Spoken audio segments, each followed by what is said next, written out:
Objection, so ordered. Thank you, Mr. Chairman. Mr. Chairman, I join a strong coalition of Democrats and Republicans in urging a yes vote on the Klein-Hastings amendment.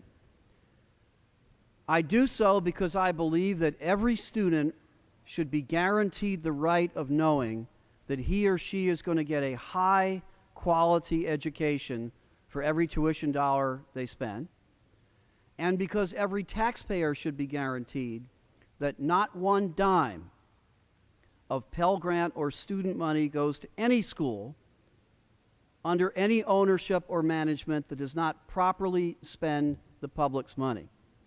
This is a goal that I believe is shared universally by each speaker on each side who has spoken here tonight. Our difference is not over whether we should guarantee students and taxpayers high quality in gainful employment. Our difference is over how to accomplish that. Here is my concern about the rule that has been proposed thus far. It is both under-inclusive and over-inclusive. To understand that, consider two schools.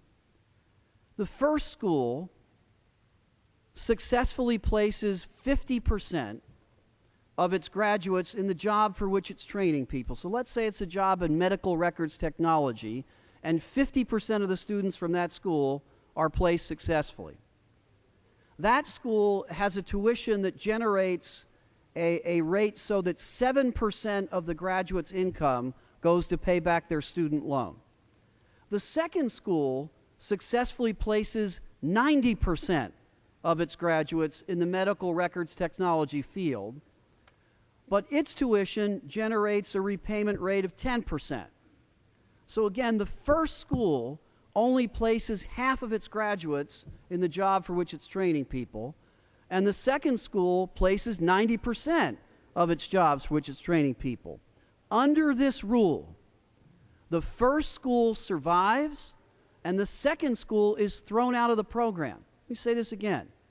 The school with the 50% placement rate continues to get taxpayer dollars, but the school with the 90% placement rate doesn't. This doesn't make any sense, and it is the basis for our bipartisan objection. What should we do? If we're going to measure gainful employment, let's come up with a proposal that measures gainful employment. Let's ask the question that when students graduate from a school, whether it's for-profit, nonprofit, or public, whether those students in fact gain employment and whether that employment raises their income and therefore is gainful. Let's measure what the law actually says. And finally, I think there is the issue of whom should make this decision. As Chairman Klein pointed out, as Mr. Hastings pointed out, as others have, the statutory phrase gainful employment has been with us for a very long time. But this Congress has never chosen to define it. So the issue here is a separation of powers issue. Who should determine what gainful employment means? Should it be an administrative agency, or should it be the duly elected representatives of the people? I think it should clearly be the duly elected representatives of the people.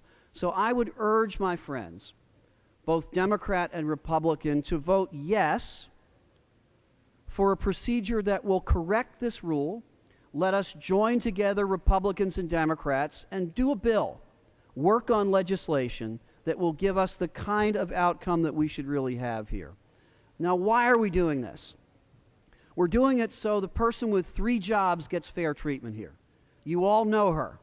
She's the person who works 35 or 40 hours a week on her feet, and that's a full-time job. She's raising children, and that's a full-time job. And she's going to school, and that's a full-time job. Let's not put the additional burden of taking away or jeopardizing the quality school that she has chosen for herself. Everyone in this chamber, I believe, supports high-quality career education. Instead of a rule that subverts that principle, let's write a bill that advances that principle. Let's vote yes for the Klein-Hastings amendment. I yield back. Gentleman yields back his time.